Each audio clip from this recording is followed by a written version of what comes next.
What up, though, One Pride? This is the Roar of the Lions UK podcast, a podcast where One Pride goes worldwide. My name is Anthony Fitzpatrick. I'm joined this evening by Ryan McCluskey. It is Wednesday evening, which of course means we are back for another edition of the College Football Podcast. Ryan, the All-Star Bowl games been and gone. Starting to look towards the last few phases of the path to the draft now. The Combine, Pro Days, Legacy Week coming up with the HBCUs. We're getting into the real serious stuff now going forward. Yep.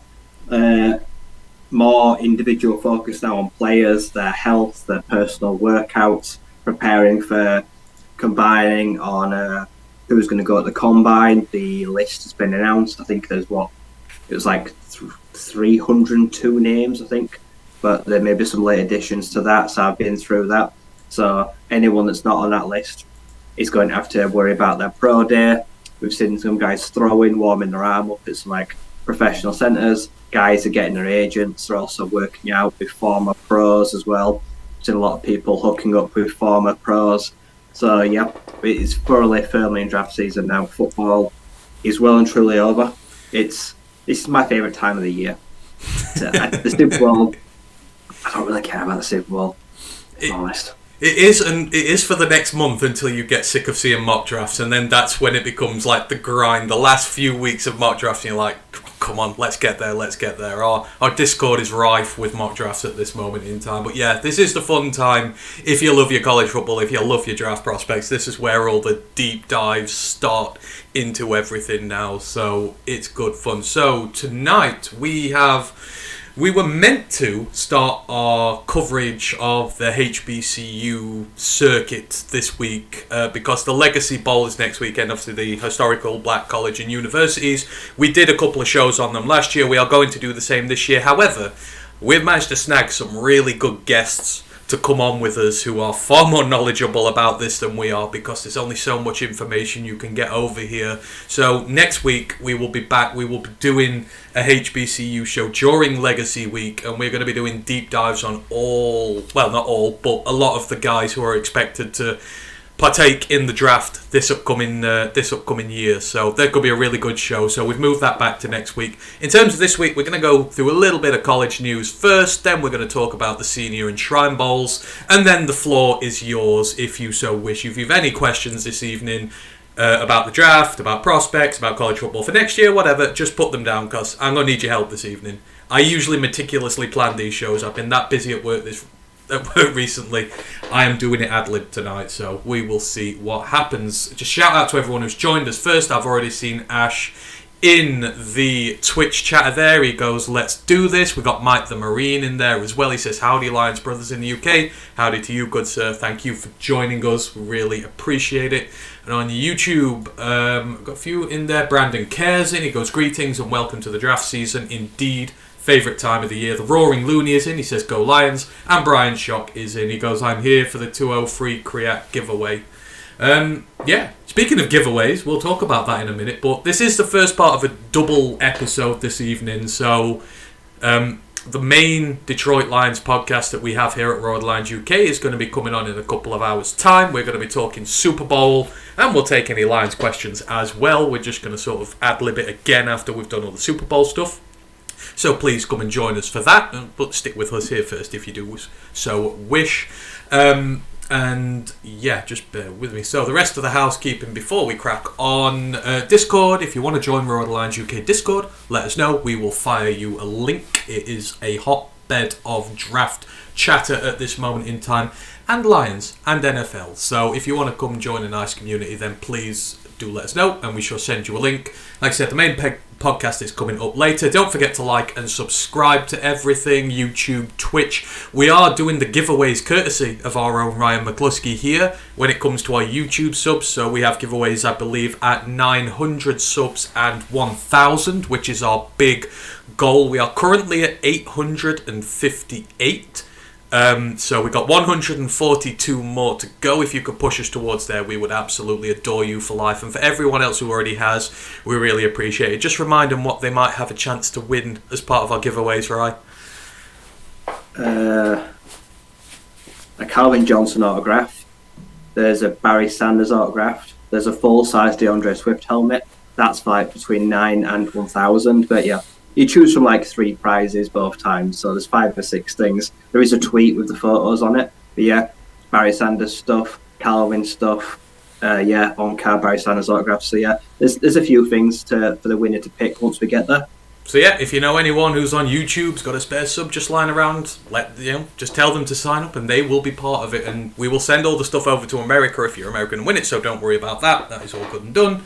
So yeah, if you do want to subscribe to us, please do. And then, of course, don't forget about Lions Nation Unite, the app launched by Lions legend Herman Moore, which contains all the best of Lions online community, ourselves, Detroit Lions on the Prowl, Micro Mike, all the great content creators who are just simply fans of this team and not sort of paid media who do it for a job. It's to spotlight the best of Lions social media out of the regular fans, so please do check that out as well. Right, so as I say, what we're going to be doing this evening, we're going to be talking a bit of college news, we're going to talk senior and Shrine Ball, and then the floor is open to you all if you have questions, so please don't be afraid to get those in. Right, let's start with some college news, because I feel like we're talking draft a lot at the minute. We've not really talked about a lot of the stuff going in at college at the moment in time. There are a few stories of note to discuss at this moment. So, first one, big news coming out of the SEC this week. So, where everyone already knew, the move between the Texas Longhorns and the Oklahoma Sooners to the SEC was meant to be happening in 2025, part of the various conference realignments that are happening at this moment in time. But there's been advanced talks for many months now because they've wanted to bring the date forward. And finally, after the move appeared to have died a death, I think it was just as late as last week, the talks were reignited and they've now been agreed to. So the Texas Longhorns and the Oklahoma Sooners are going to be part of the SEC as of the 2024 season. As part of the agreement, Texas and Oklahoma will owe a combined $100 million to the Big 12 as, part of forfeiting early TV deals, rights, money they're going to lose out on. So they owe a combined $100 million, most of which will be distributed to the 8 Big 12 legacy universities to offset a decrease in their conference revenue from 2024 onwards. Those 8 legacy universities are Baylor, Iowa State, Kansas State, Oklahoma State, TCU, Texas Tech and West Virginia. So while they might lose out on TV deals, they will get a boon as part of this compensation package there. But interesting news coming out, right? Texas and Oklahoma have been desperate for this, but most would look on the outside and go, they're probably going to struggle when they move over there. What do you make of the news that they're going to be moving over a year early? It makes no sense. Paying all this money to get your ass kicked a year earlier than you should do.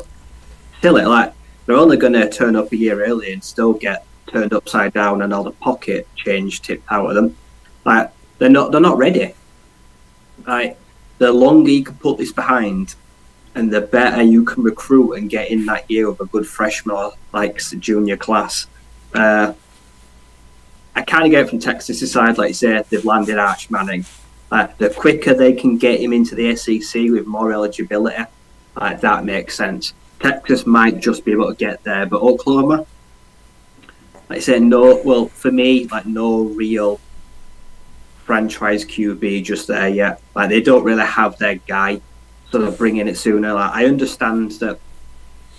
I get it from a recruitment kind of class. Like I say, when they get to the SEC, they're hoping that 1 year they get there, they boom. They start getting more 4 stars, more 5 stars, because they're going to get better NIL deals. But I think sometimes it is better to just make sure you're ready. Like I said, that's a lot of money. Like I said, it's costing them a hell of a lot to do it a year early. It was expensive just to go in 2025. To leave a conference is always expensive because you have to reconcile the teams you're leaving, the ones you're joining, because you're getting a cut of their pie. Like I say, you're taking revenue away from TV rights from the conference you're leaving. It's very complicated. And then you've got other sports, like I say. So sometimes there's those special contracts where you can leave a conference and just play football. Everyone else, the sports stay the same. Or you all uproot and move. It's a very complicated thing. But I feel like right now it's probably got to be done because the whole concrete foundation of college football has shifted a little bit, so that people are moving with the times. But yeah, I think Texas probably long term will probably do okay in the SEC. I've not seen anything to convince me yet from Oklahoma and that god awful defense that if it does not improve within the next 2 years, that Alabama won't drop 60 on them. I say that Georgia won't go in there and roll over 55-10. Like I say, that is my biggest worry right now. It's not their offenses, it's not that, it's defense. Because SEC, for all its good offense, the defenses are goddamn fucking stingy. Bama and Georgia, like, they are ruthless. Even LSU got some star defenders like that, and I just worry that they don't have the key. Not even the players, the staff. They need they're turning over a lot of staff. Like you say, OU has struggled with defensive coordinator, defensive backs coaches, and they're just bringing that all a year earlier. That they've got to have those fundamentals in place. Yeah, absolutely. So, and like you said, it's having the foundations to go there and play well and recruit the players. And I mentioned the $100 million that they owe. So just to clarify where that comes from, it will be deducted from their yearly distribution over the next 2 years. So the 2023-2024 season, the distribution of money they would have got from the Big 12, it's coming out of that.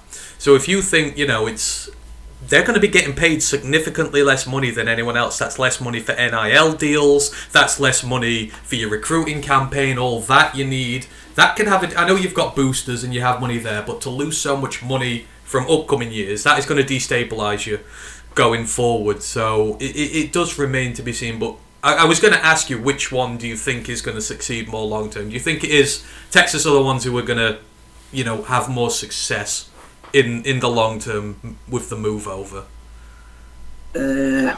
Long term success, I've no idea.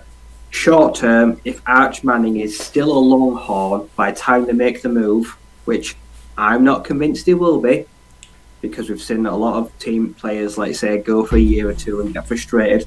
If Arch Manning lives up to the hype, and in 2024 they make the move, and he's a sophomore QB, and he's got lead of an offense, they might be just good. Like their offense might be poor enough to hang with them. Oklahoma have got 2 years to find their guy. If he's not there right now, if it's not General Booty, if it's not General Axel Booty, which is not like I can't remember the other quarterbacks on the roster. I'm pretty sure they've got a good 4-star, but they've got to establish the guy before they move. You can't go into an SEC transition and not have a starting quarterback there. Like that would be a disaster. Ryan pandering to Det Fan Man there, I see. General Booty may see action, who knows? General Booty in the SEC could be the greatest thing of all time. Brandon says, I think Texas and Oklahoma will play great against the former Big 12 teams and get smashed by the rest of the SEC. So where do we expect them to slot in? I guess we're sort of looking at the tier below your Georgias, your Bamas, maybe even your Tennessees, and then sort of above the Mizzous, the Auburns, the Vanderbilts, sort of middle of the pack, I guess, maybe bottom middle pack, I don't know. Would it be below Florida, Kentucky? Do you reckon they compete with them? I'd like to think they slot in somewhere between Tennessee and Missouri.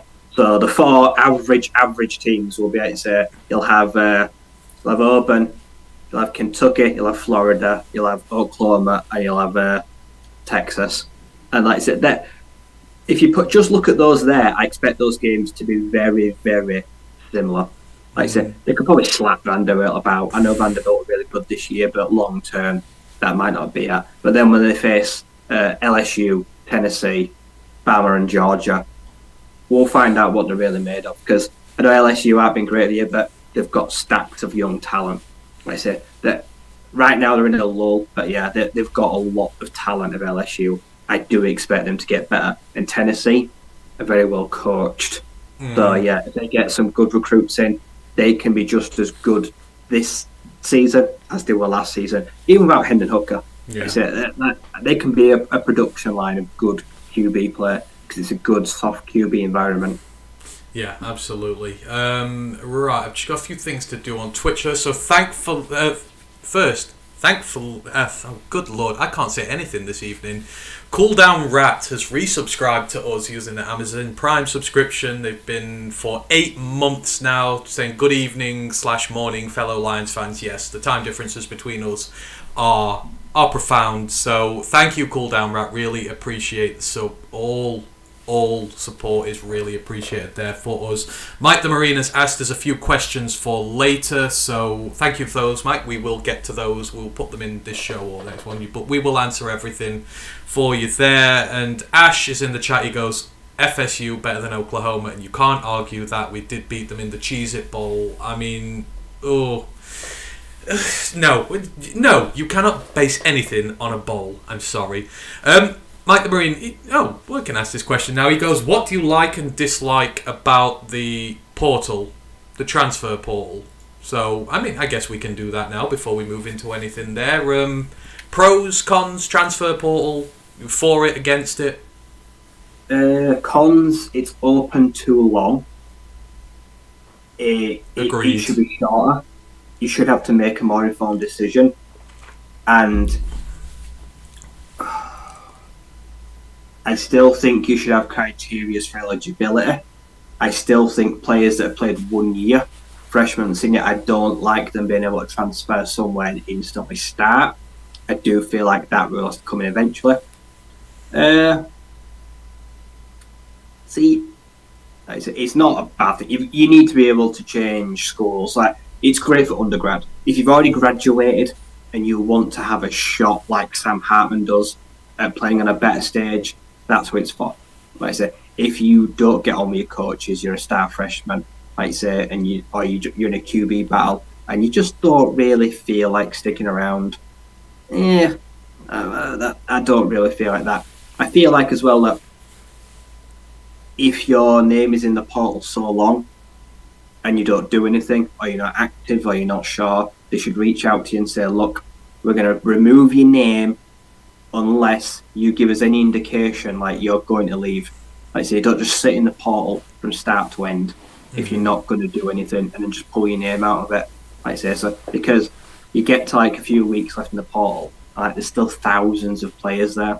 Yeah. And once you enter the transfer portal, like the rug's not necessarily pulled up from your feet, but your scholarship can be given away. Like I say, you can lose your scholarship. Your school can literally say, well, you're in the portal, we don't know if you're returning, so we may make this decision for you. You might not have the school you're at to return to. So I think there needs to be a shorter time constraints. You need to make a decision a little bit quicker. And you should not be allowed to enter the portal 2 years in a row. No. I think if you enter a portal 1 year, next year, can't enter the portal.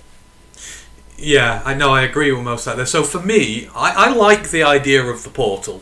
I think that if used correctly, it is a good system for players. But for me, the big thing they need to do, they need to bring back the 1 year sit rule for transfer between FBS to FBS sides to discourage people from abusing the system and moving all the time, like you said. However, I would caveat that. So for me, if you can prove that you are not being used at your college, you are not getting game time, and that it is adversely affecting your future career, maybe your draft stock, and you can just go, and that's easy to prove, it's minutes played, what's going on, my career's stagnant here. If you can prove that your team is keeping you frozen out or is not doing what it requires with you, then you should be able to move with no penalty. Conversely, if you are a group of 5 player, and you want to make the jump up to a Power 5 school, and the Power 5 school want to use you for that reason, and again you can sort of argue, this is for my draft stock, this is for my future career, etc. I think you should be able to make an exception for that. And I think there should be rules in place. If you can prove an exception where it is to your benefit to go in the portal and go elsewhere, no penalty. But for anyone who's just jumping for the sake of it or NIL deals, I think it should be penalty of sitting a year to discourage it. I think that's the thing with me. So I like it, but I think the rules need to be adhered a little bit to prevent misuse and to prevent mass transfers between schools when coaches move. We saw it with Nevada. You know, we kind of saw it with Oklahoma and USC a little bit. I don't like that. I don't like players. I get that players have their favourite coaches and that, but it's not great for a school when half the squad leaves following a coach, especially if the coach has just jumped for money elsewhere or something. So you've got to be a bit more stringent with the rules there. So yeah, that is as far as that's everything we have on the port. I think we enjoy it, but the rules just need to be adapted a little bit. Mike Marine goes, yes, I agree, thanks. Yeah, no, I think most people think that. I don't know why the rules aren't in, to be fair. It just, they need to look at it.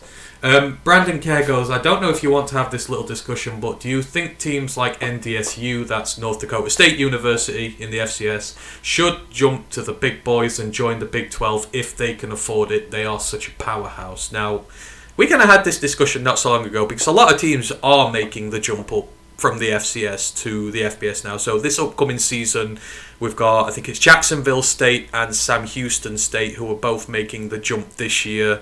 And then next year there is, there's two more next year. Yes, Kennesaw State are coming up and there's one more and I've completely forgotten them.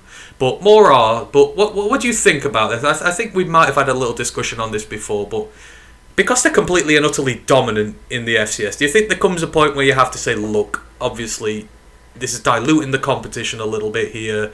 You're obviously a lot bigger than everybody else. You maybe need to make the move up to another level.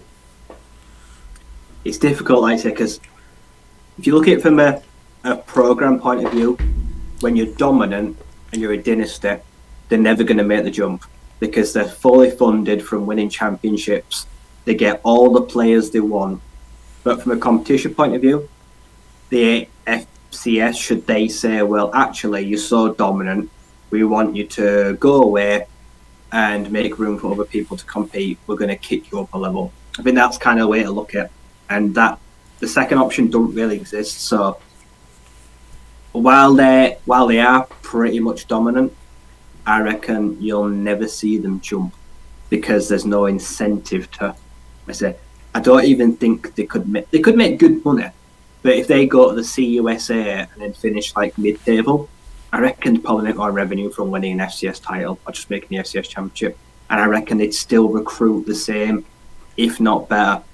Like I say, risk v reward, being a huge fish in a small pond or being a really small fish in an average sized pond, I suppose you kind of stay the big fish.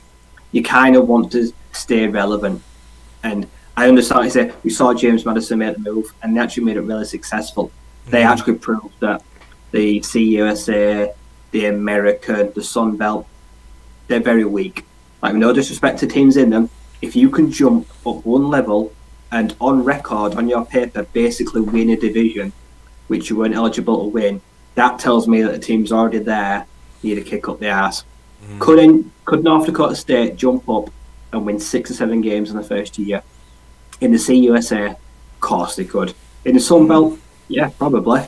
In the American, maybe not. Like I say, American's a little bit better, but yeah, they could definitely compete. But while they're trying to win rings and try to continue a dynasty, I don't think it's ever going to happen. And unless a rule comes out one day that says if you win this many championships in this much period of time, we're booting you up a level and you don't get a say, that'll probably end up being a huge lawsuit. That'll get too ugly. It'll never happen. There's just no one's ever going to make them.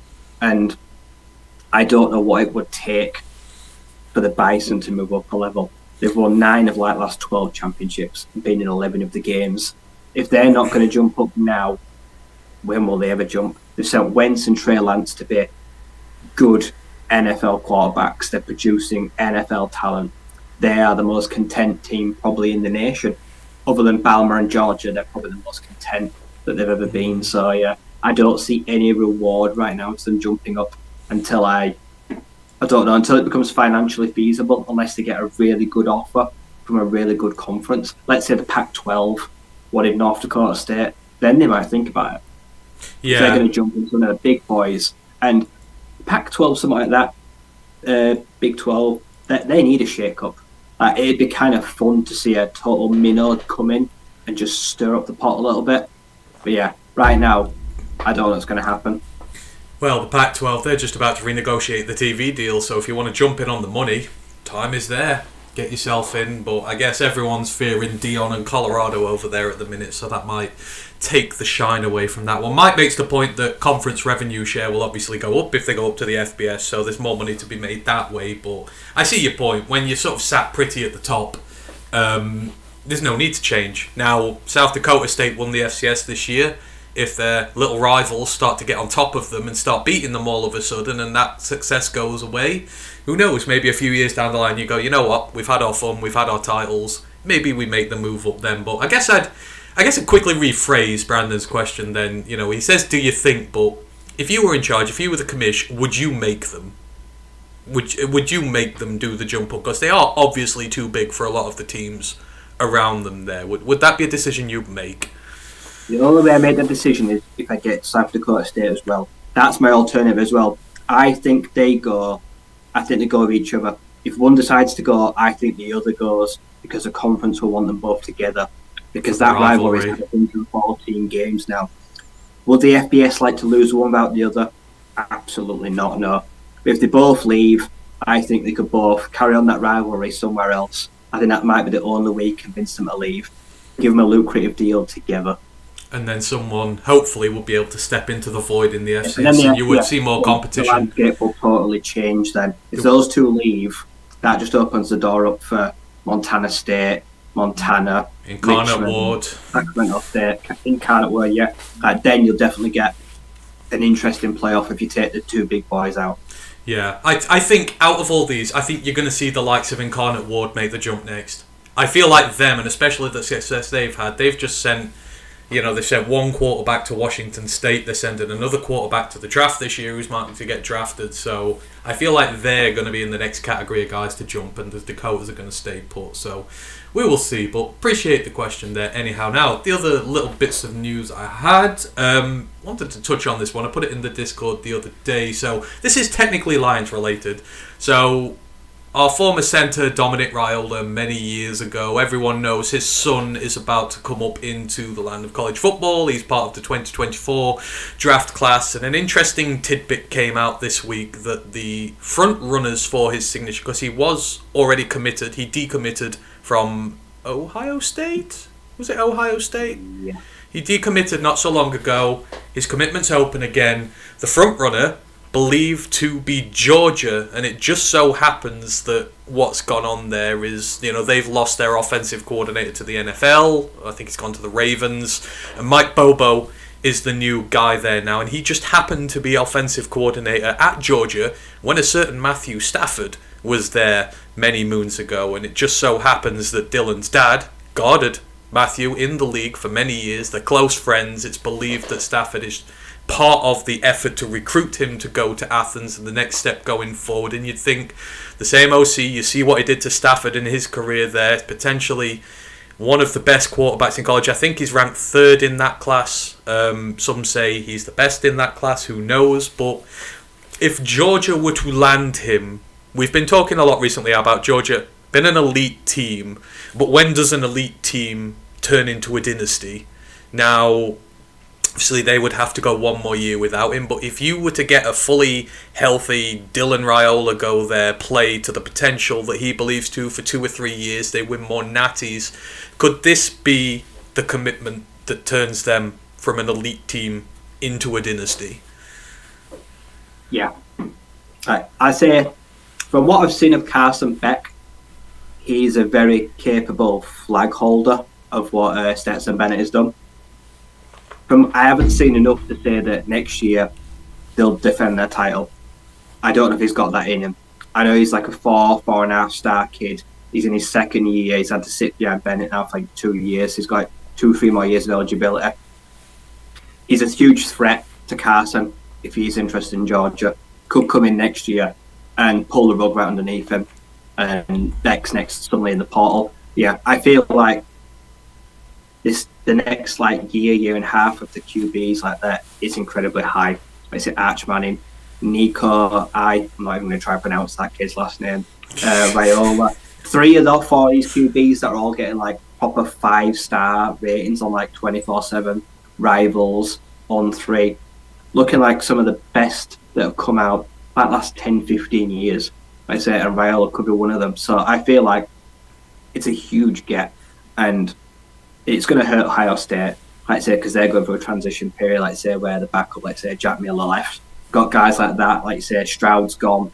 They've got a lot of 3-4 stars behind them, but to lose him, pretty huge.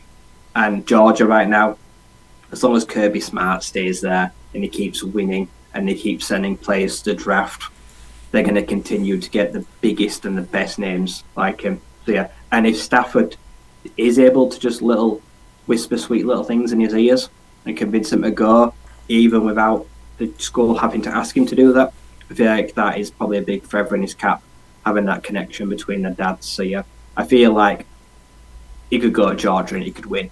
You want to win right now, in this day right now, you go to Georgia. Georgia is the place to win national titles as of right now. And until that changes, I would tell anyone to consider going to Georgia. Yeah, absolutely. And you think what Georgia have done with a walk-on quarterback, obviously taking nothing away from Stetson, they've won 2 natties in a row, they've been very consistent. What the hell are they going to be able to do with one of the top quarterback prospects in the entire country at the back there? Their recruiting classes are great for the next few years. If they add a top quarterback to that mix, then I think that is where you start talking dynasty, if they carry on winning games and they carry on being better than Bama. So that is something, to keep a big eye on at this moment in time. We'll see what happens in regards to that. So moving on.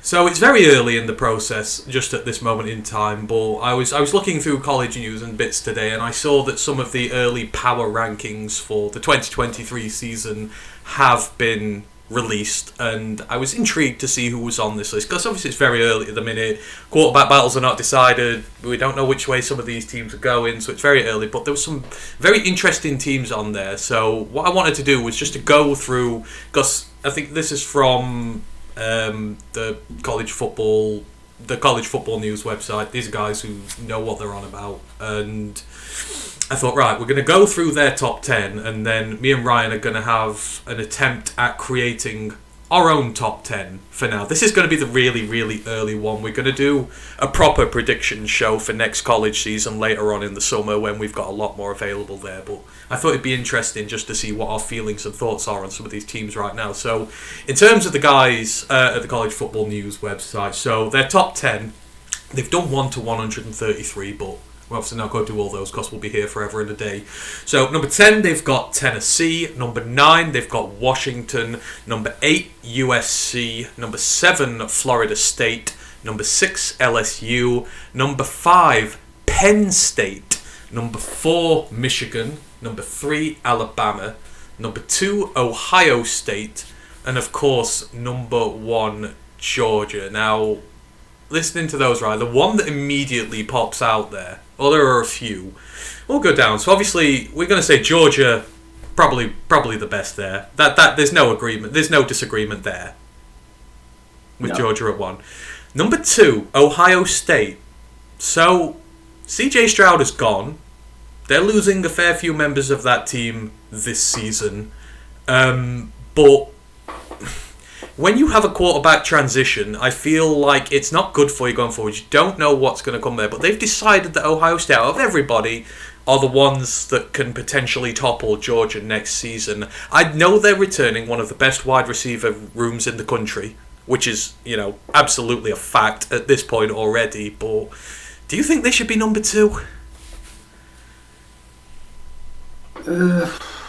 Like say, Ibuka, Fleming. Tommy Eichenberg, he's going back, but their offensive line and their defensive line are losing lots of players.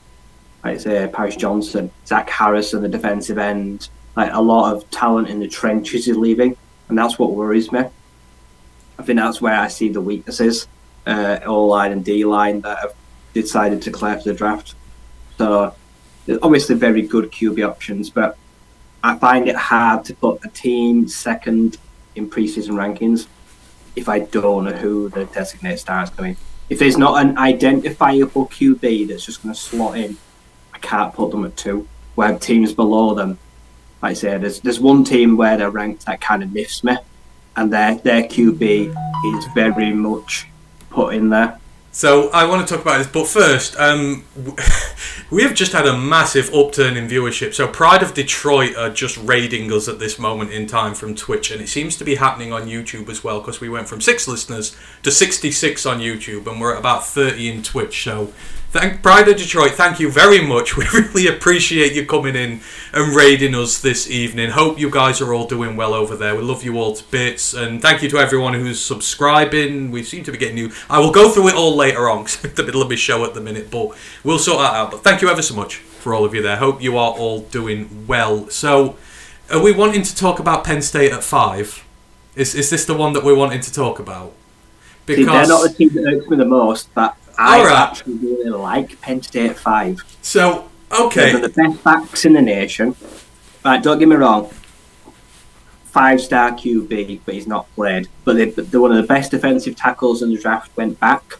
They've got a stout defensive line. They've got great secondary. I'm going to go out on a limb and say now that I think on paper I'm putting Penn State in the Big Ten title game. Right now, if you ask me, I'd put Penn State in the title game. From what I saw last year, if Drew Eller can be better and more dynamic than Sean Clifford, Penn State could be playoff contenders.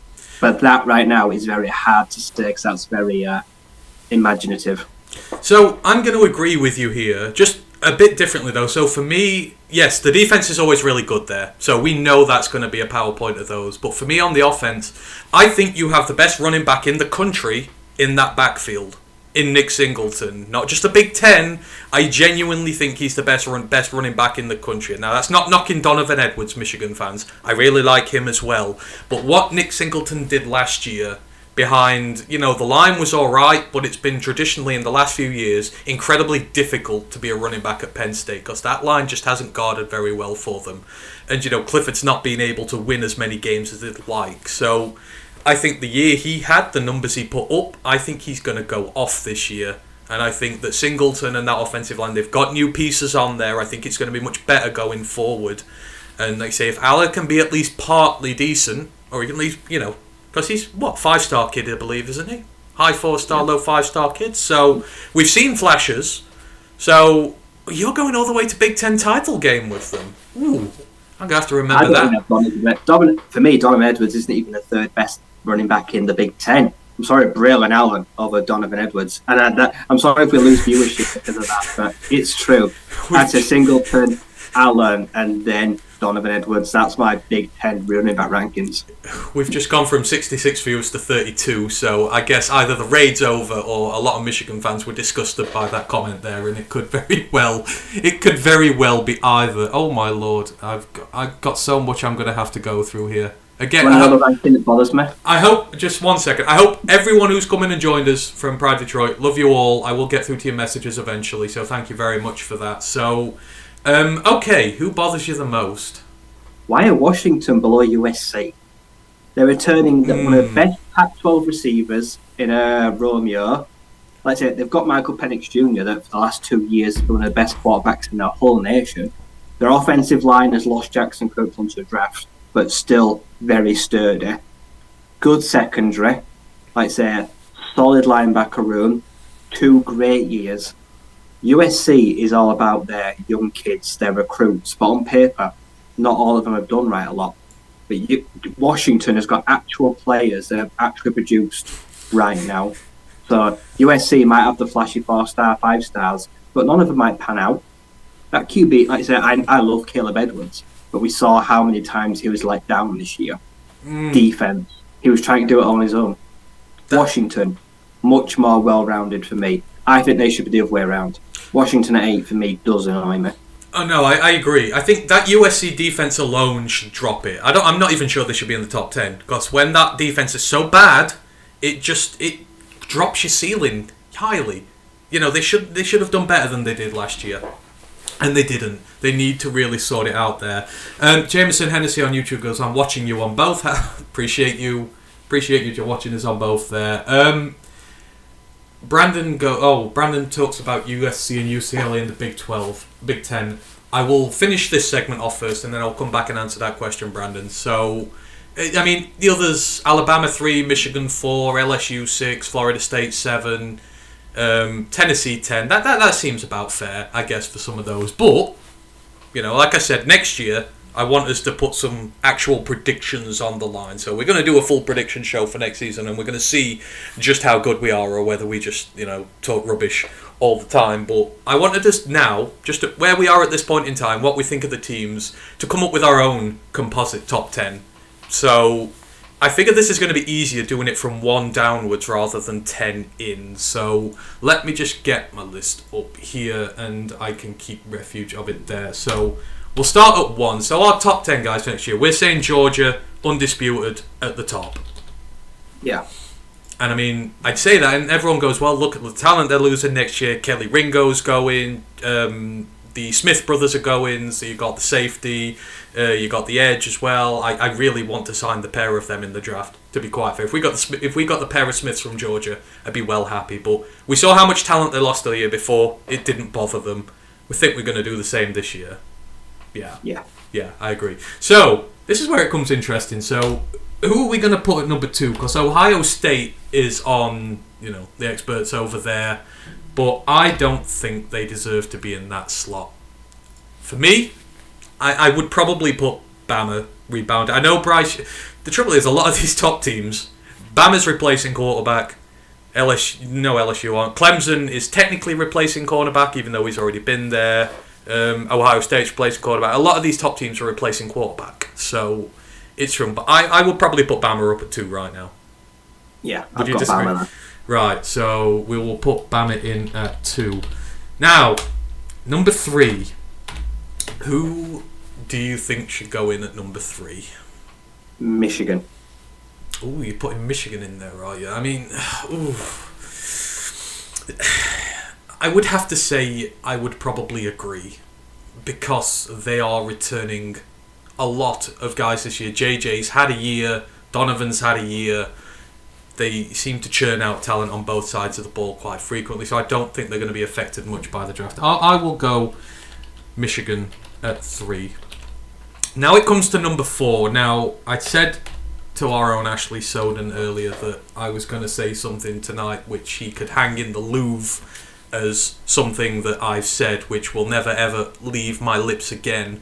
But I think when you're out of those 3 guys at that moment in time, the most all-rounded team who looked pretty good last year, who are returning pretty much all their players next season, who have a tough schedule to start, but if they get through that with a winning record, they will be one of the best teams in college football. This is where I'd put Florida State. And I never thought I would say that, but I think generally they're playing LSU on a neutral site. They're away at Clemson, they're away at Florida in the first 6 games. If they come out of that 6-0, and like say a team like Ohio State came out of their schedule 6-0 at that point in time, I would declassify SFU as the stronger team because of who they've played. I don't know whether you agree, disagree. Who would you put at 4?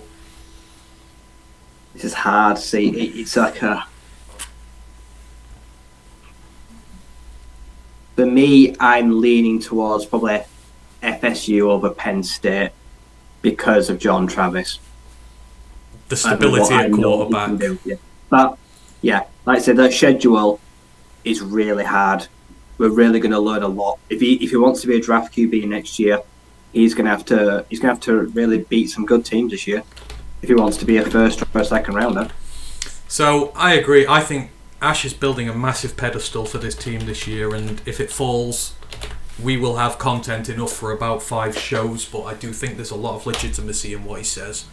I just think you bring in so much back. That team looked dominant at times last year, and they've not got a lot of the upheaval that other teams do. So we'll put Florida State in at 4. So 5, we're sticking with Penn State, yeah? Yes. Do we think that's an acceptable one there? So afterwards, 6, LSU in this one. Now, I kind of think, and you mentioned this, Daniels is staying. You know, they've got a core of the team together, and they won the SEC West last year after a dicky start. Now, they're playing Florida State first up, so whoever wins that first game, I'd probably flip them round, whoever wins. But I think LSU were deserved at 6 because I think they are one of the stronger SEC teams and they will be right up there. Any disagreement on that? Would you put anyone above LSU who hasn't been said already? I know what LSU is bringing back, but I know what Iowa State's got in a locker. I feel like these are the next two teams, but it's the order you put them in. I do like LSU. Jane Daniels had a huge impact this year. And like I say, they got the star tight end, they've got Harold Perkins. So there's some really outstanding players there. Who would win in a game between those two? I think this could be what we'd boil it down to. I guess last year you would say Ohio State would probably just about have won it, but they've lost their star quarterback. Is Kyle McCord? Is it Kyle McCord who's coming up next? I think he's the next in line. McCord's in line, but I don't know whether they go with him or not. But who would win out of those? I would lean towards LSU, but I'll let you decide. Which order would you put them in? I'd go LSU first because I feel like they could burn that Ohio State secondary. And then we're putting Ohio. I think they could win. Then we're putting Ohio State at 7. Yeah. Right. So now we've got 8. We've got 3 left. 8, 9, and 10. Other teams who were up here. So maybe we're starting to look into Pac-12 territory now. See, I want to put a team in here that's not in the top 10 at all. Well, who would I put? I think. Right. Okay. Who's your suggestion here at 8? Yes. They sorted their QB room out. They brought in 2 guys. I feel like Ole Miss. They've got Quinshon Judkins. They've got some young talent. I feel like they've improved on Jackson Dart. I feel like they can make the jump. Are we putting Ole Miss above Tennessee? I mean, I don't know what Tennessee's QB sitch is this year. I've not looked yet. Oh, you know what? Okay. I could get on, but Ole Miss. I think Walker Howard can win that starting QB, former 4 guy. I feel like whoever beats out Jackson Dart, I feel like they could be a sneaky outsider to win their half in the SEC. So are we saying Ole Miss over Washington? Do we reckon Ole Miss are better than Washington? See, last year I would have said it would have been Washington by a landslide, but maybe if Ole Miss have sorted it out. I feel like this is the next pressure point. I feel like I'm joking. I feel like I'd just take Ole Miss. Okay, I can get on board with that. So we're going Ole Miss at 8. We're putting Washington at 9, yeah? Yeah. I would have Washington in there. I know, I'm with you. Washington over USC. And then who are we having at top 10? This is hard. I'm trying to think of... I've seen this list. Is there anyone that deserves to be there more than Tennessee or USC? So, who have you got in the Pac-12? Oregon. We've got, Utah. LA, Utah. See, UCLA. Utah, the problem is, though, did you see the news about Cam Rising? No. Tore his ACL in the Rose Bowl. Oh, so he's done. That's going to be a lot of his season missed. Play this year. He's decided to... He don't know if he decided to go against the draft. He's now returning, but yeah, he's on torn ACL. So, are we saying USC are not a top 10 team this year? Because yes, USC, I want them to prove me wrong. So there's no one else in the Big Ten. We've got Penn State, we've got Ohio State, we've got Michigan. The SEC, it would be Tennessee next in line, really. I think out of all the teams there, who've got in the pack, I don't know. I feel like I don't know. This 10 spot's very difficult. Don't just put a complete random team in there. What? You have to give TCU some respect. Ooh. You know what? Yeah, screw it. I don't know who the next QB is. Screw it. Let's put TCU in. TCU. Oh, wait, Notre Dame? Ooh, now that's a call. What do you reckon? They've got Ohio State again this year. First game, I believe, don't they? He did bring in Sam Hartman. I think he could be an upgrade at the QB. You know what? They've brought in some high-level recruits. I'm on board with that. I'm on board. Notre Dame, I'm excited to watch Notre Dame this year. Which is something we've not said the last few years. Right, so Antony and Ryan's top 10 for the... This is the early one. We'll do another one after the summer when things have happened and things have changed. But so far, we're putting Georgia at 1, Alabama at 2, Michigan at 3, Florida State at 4, you're welcome, Ash, Penn State at 5, LSU at 6, Ohio State at 7, Ole Miss at 8, Washington at 9, and Notre Dame at 10. I like that list. I think that's a good early list for next year. So we'll see. I don't know if anyone feels like they've been left out, but I feel pretty fair with that one. Right, so that is for the power rankings. We'll come back to the other day. I was going to do the bottom 10 to see which one could do a bowl game, but for some reason the link don't want to work for me. I wanted to see which one in the bottom 10 would make it to a bowl game this year, but as ever, let me just see if I can quickly... No, I can't get it up, it won't let me. College football. Whilst I'm doing that, Brandon asked us a question. How in the world do you guys think that USC and UCLA will fare in the Big Ten? I think we've discussed this a little bit before, but for Brandon in this case, just give us your thoughts on UCLA and USC in the Big Ten. Just fine. USC are USC. They're one of the biggest brands in America. They still get any player they want. They can have 4 or 5 stars. I don't think moving will infect NIL. I still think they'll be able to get anyone they want. UCLA, I feel like are a really popular neutral team. I prefer them to USC. They play good football. I say that they were somewhere else you could probably consider it like that top 10 to 15 range. I feel like they will both move in and do really well straight away. USC and UCLA, Big Ten, can already compete with Wisconsin, Minnesota, Purdue. Like teams like that should be no real problem for them. They can be competitive straight away. That's not saying that they're the best, but I'm also saying, to be honest, the depth of Big Ten is not really that good. No, that's true. Ash did. They'll both blow Rutgers away instantly.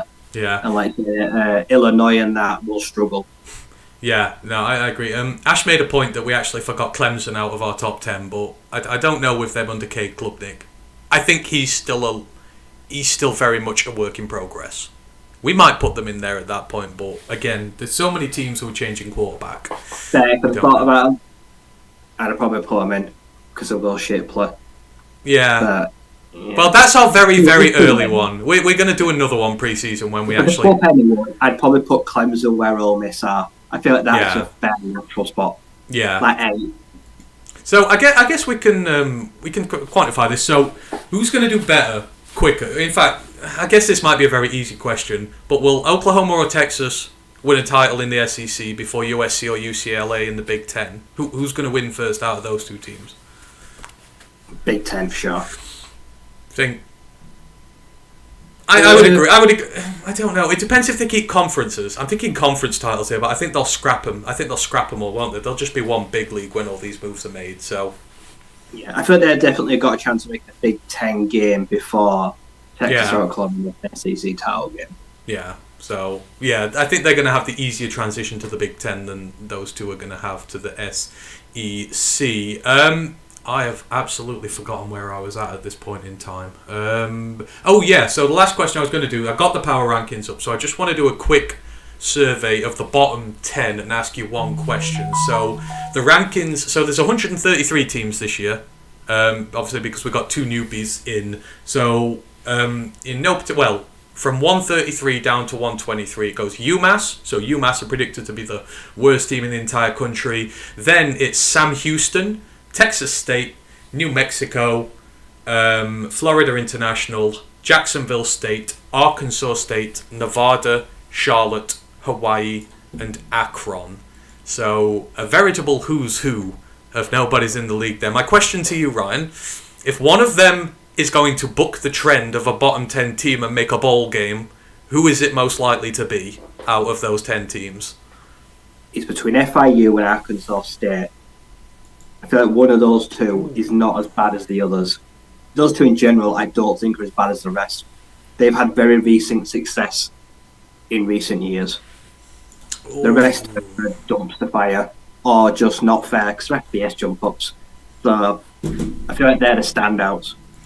Oh, I do like Red Wolves. I feel like they're a pretty stable franchise. And they've had a lot of success in recent years. They've gone through a few lean years. Like in Hatcher a few years ago. One of the best QBs in the nation. Yeah, so I'm going to go a bit left field here. I think JG Kinney at Texas State is going to get them to a bowl game because I like him as a head coach.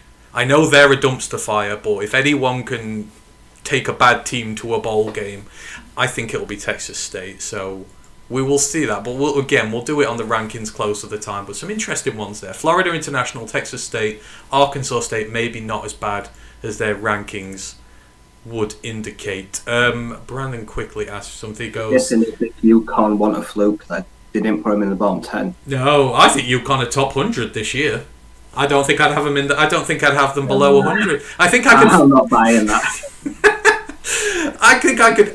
If I tried, I think I could find 33 worse teams than them. But I don't know. We'll see. Brenda goes, how ironic is it going to be for USC to go up against Rutgers? Colours, icons, mascots. It'll be a bit of a clash there for sure. Maybe not on the field, but. It could definitely be so.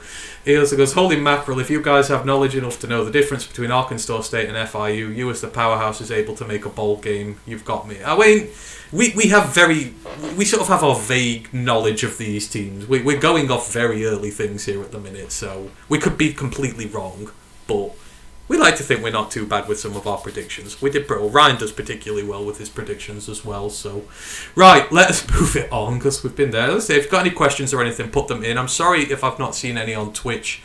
Keep going because I will get to you there. It's because it's a lot smaller screen and it's a lot harder for me to scroll through while we're doing this. But keep putting them in, and I will get to them there. So I want to talk Senior Bowl and Shrine Bowl. Obviously, we didn't do a show last week. That took place just a week before that. We've not talked about them, so we're gonna have a little chat about them. Some of the players we enjoyed, who's done their draft stock well. So we'll start with Big Brother first, the Senior Bowl. Now, I don't know if I'll get into trouble for this. I don't think we will. But the stats for the Senior Bowl are not put out there for public consumption. But because we got credentials for it this year, they did send us a copy. So I'm going to go through a few of the stats here. Now, I think the thing is you can't post them up anywhere, which is fine. So I'm going to go through them here, just put them out. So, just keep it on the down low. We're doing this for you. This is like an inside sneak peek type thing. So we talked about the Senior Bowl halfway through last time. So the game itself... kind of a bit of a blowout in the end. The national team defeated the American 27-10. Just go through the quarterbacks first and how they did. So on the national side, Jake Hayner, Fresno State quarterback, went 12 of 19 for 139 yards and a tuttor. Louisville quarterback Malik Cunningham, 3 of 5 for 49 yards and an interception on the day. So they combined for 15 of 24, 188 yards, a touchdown and interception. And on the American side, Tyson Bagent, the Division II star from... Oh, God, I've just said this and I've completely forgot. Yeah, there we go. So he got the majority of the reps here. He went 17 of 22, 138 yards, and he threw a pick. But pretty respectable numbers. Clayton Tune went 9 of 12 for 70 yards, and Max Duggan went 4 of 9 for 26. Now, I think it's safe to say that no one really went off here, but Tyson Bagent, for where he's come from, he looked pretty decent in here, and I think he did himself no harm in his showing during the actual game itself. And by all accounts, he was one of the better quarterbacks during training in the week. High level take, like you said, I did watch on practice. It was not a good Senior Bowl for quarterbacks. I said Tyler Bagent probably did himself the best because he had the unknown factor about him. No one really knew a lot about him. The rest, they stunk. I was so looking forward to Malik Cunningham. He destroyed his draft chances. It was bad. Duggan as well, you know what, guys, stop mocking Duggan the Lions. I'm not interested. Jake Hayner, solid, composed, smaller build, but he's still got accuracy. I knew what Jake Hayner was before the Senior Bowl. Yeah. The offenses always struggle in the Senior Bowl. It's always a defensive fest, it feels like to me, and this one panned out literally no different. But yeah, I say Bagent, I'm pretty sure he's going to the combine, and I'm pretty sure Shepherd won't have a pro day because they're too small.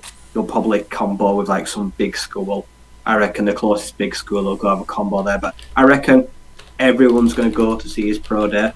I reckon he's probably got some form of a a UDFA following. He is 6'3". He did measure well as well.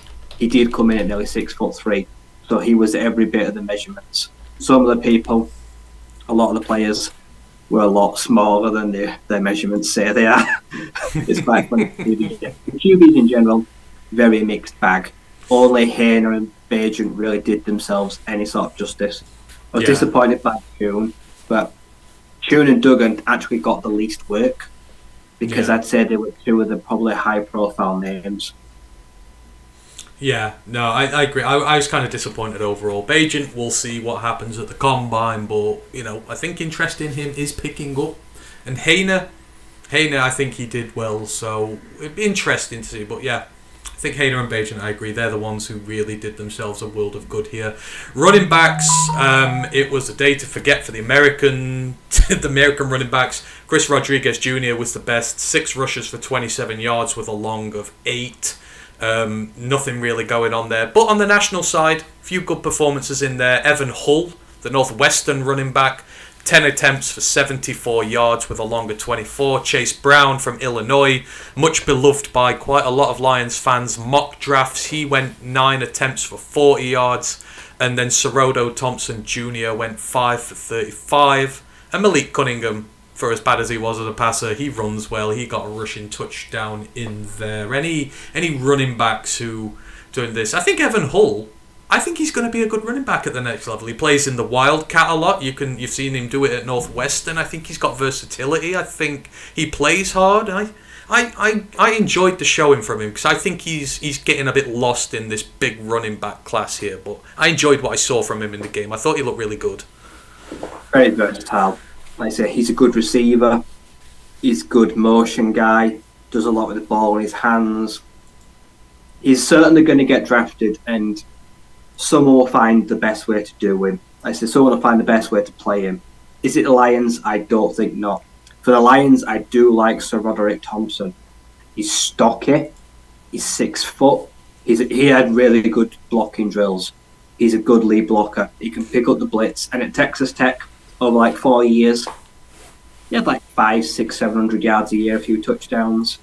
He seems very capable of being a day 3 kind of back. He's the kind of guy that I think suits us.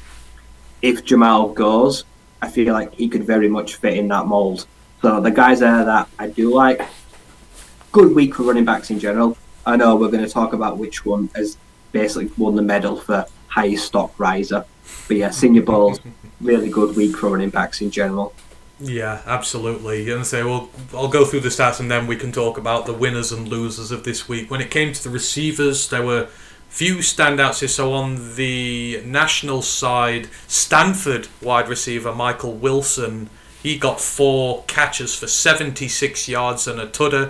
44 was his longest. It was a real nice throw, I believe, from Hayner. They connected, a really beautiful throw and catch from him. And then Durham Payne and Evan Hull got a couple of catches each. Evan showing that he can work out the backfield as well. Then on the American side, a bit more here. So Jalen Wayne, who I believe is Jalen Wayne, the South Alabama wide receiver. I'm pretty sure, yeah. 8 catches for 50 yards with 16. So he had a busy day. Will Mallory, the tight end, 5 for 46. And then Cameron Latu, the Alabama tight end, 3 for 30. Jonathan Mingo, 3 for 25. Tyjae Spears, the running back from Tulane, 3 for 15. So a lot of throws, a lot of catches around here. Chris Rodriguez, the running back, had 2 catches for 36 yards. Eric Gray, the Oklahoma running back, had 3 for 13.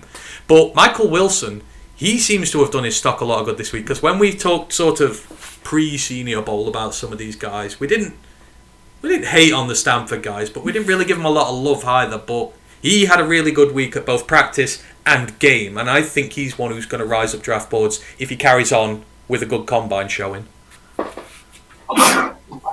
Yeah, and he's massive too. He's huge. He's like nearly 6'4". He has got a pro-ready frame ready to go. Tanner McKee wasted him. That kid was wasted at Stanford. Didn't do overly much in his college career, but yeah, he looked like a physical, vertical threat. Like I say, he had a good touchdown. He was a problem in drills all week. The receivers had a good week. There's some good options there, like Mingo. he's still a good 6'2", 220. He's still got some muscle to him. He looks pretty good too. And yeah, the tight ends, people always like to say don't draft a tight end lines. Like, I love some of these tight ends. I really want some of these tight end lines. Cameron Latu's starting to win me over. I'm not gonna lie. He's one on there, but I agree. Which one? Which one, Ryan? Which one's becoming the guilty pleasure? If Luke Musgrave runs that 4-4 that he's predicted, Ryan, I will take a second round pick on it, and I know that'll piss everyone off. Luke Musgrave looks fantastic. He's a freak. They're saying first now, aren't they? I think if he runs in the first round, and that'd make Kincaid and Michael Mayer potentially 3 first round tight ends. God, we could have more tight ends and offensive linemen go in the first round. That'd be crazy. I don't think there's got to be that many offensive linemen. So, yeah, this tight end class is going to be crazy. But, yeah, Musgrave, that's all about him there. But, again, we'll come to the winners and losers in a minute. On defense, I like seeing these stats. On the national defense, there's 2 guys at the top, Ryan. 2 guys we really like. Evan Pace Jr., 10 tackles on the day, 9 solo, and then 1 Diane Henley. 8 tackles, 3 solo on the day. I hate tweener players, and I generally don't like them. And before this, I was really out on him, and I wasn't really that interested. But this week has won me over with Diane Henley, because I think he has shown he can be a very good linebacker at the next level. The ability with running backs and tight ends out the backfield, that mismatch opportunity he provides against them, and the versatility in the defense. I'm all over this now, but those two of the ones we like, really showed out game and week. Yeah. Henley in mirroring drills with tight ends, got an interception. Beautiful. I think that he's able to move side to side, keeps his head up, and then pursues in coverage really well. I think Henley could go in the second round. I genuinely think his coverage skills are that good. I really like the fit as well. 6'1", good inside linebacker, and yeah, Pace Jr., just speed, elusiveness, comes downhill hard, can get to the quarterback. Very versatile weapon, I think, either in the box or coming up to the line. Like I say, he's going to make some splash plays at the next level. Linebacker group in general, linebackers, I really like them. Yeah, no, there were some really good performances there, and again on the national there were more. So Thomas Incoom, the Central Michigan lineman, he had 5 tackles. He had half a sack, half a tackle for loss on the day. Q Blue Kelly, the Stanford corner, who I really like, a second corner for us in the draft, he had 5 tackles on the day. Lonnie Phelps Jr., 2 tackles for loss. Carl Brooks. Now, we talked about Carl Brooks, the Bowling Green. Could he do it against better opposition? Because that was the knock on him before this. All week, they sort of moved him more into the interior, so I wonder if his career is going to take a turn towards 3, 4 tech, maybe 5, something like that. But he looked incredibly good in drills, and he backed it up in the game. So he had a sack and a tackle for loss, as well as a few tackles in there as well. So he backed up a very strong week of practice in the Senior Bowl game itself. And he's one of the hot names going into the Combine now. And, very intriguing is the description with him at this point, because if you get the potential out of him, which you think he has and which he's showing, he could be a steal come April. Yeah, I look forward to seeing Incoom at the Combine. Like I say, those two did themselves a world of good in practice. In general, offensive linemen at the Senior Bowl, I'd say had a torrid time.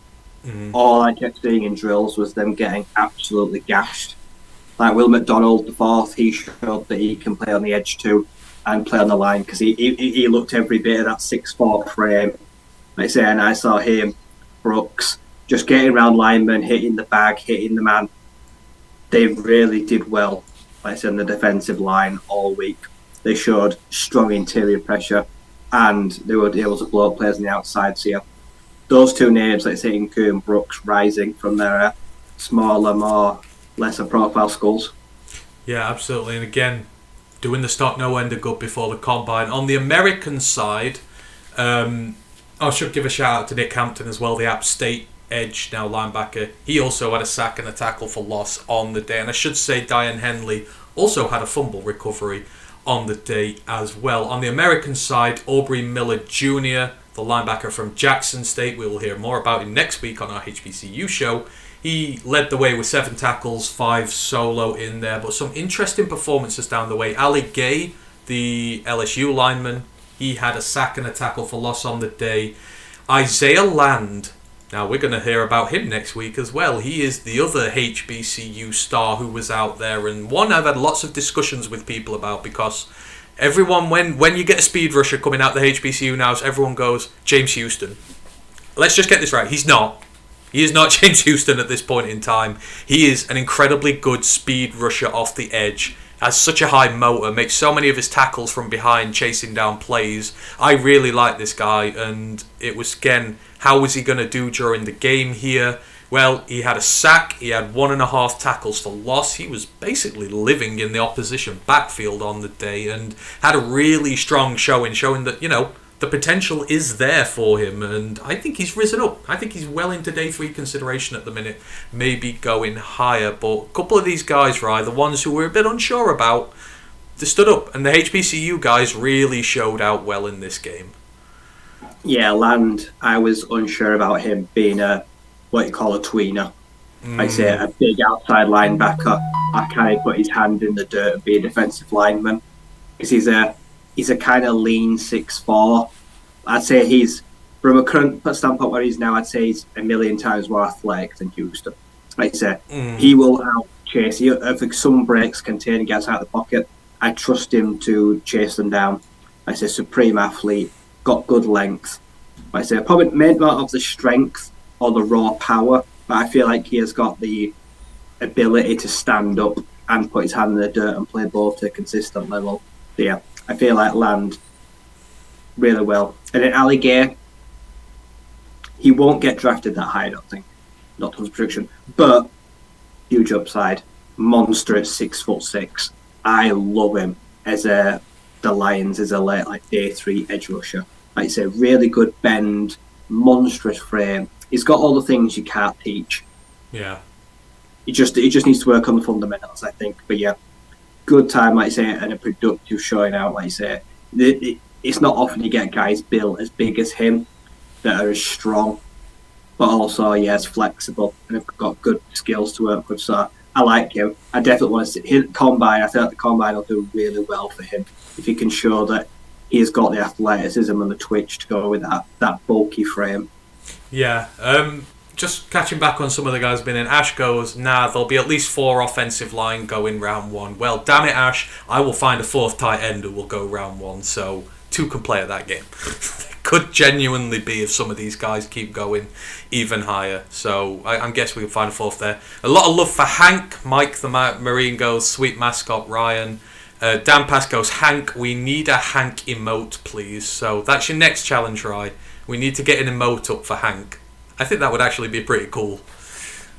Get Hank up there on the screen all the time. I reckon it'd probably be our most popular emote if we ever did one as well, which says something about our appeal, but at least, Hank's getting a lot of love on the show there. And then finishing it off, got to give love to special teams. So the punters on the national side, Bryce Barringer only called in once, hit it 47 yards inside the 20.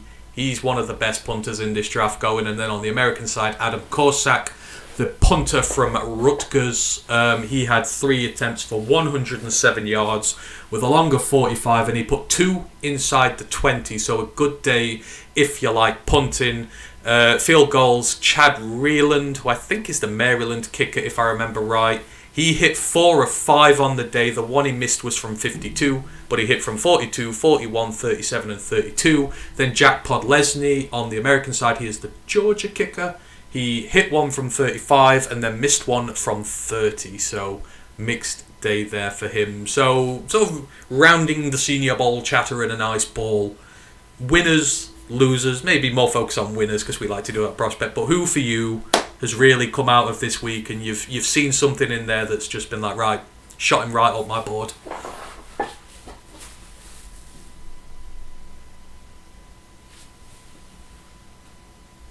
Ryan? Oh, yeah. Sorry. Biggest winner of the week is easily Ty J. It's got to be the running back, Ty J Spears, the winner of the week. Don't do that to me. He showed elusiveness. You made me think my internet had got out there. I was like, oh god damn, it's gone. So yeah, Ty J Spears, carry on. Showed the elusiveness. He showed he can cut on a dime. He showed explosiveness. He scored touchdowns in 7-on-7. He had big runs. He showed that he can follow his blocks. He plays bigger than his frame is.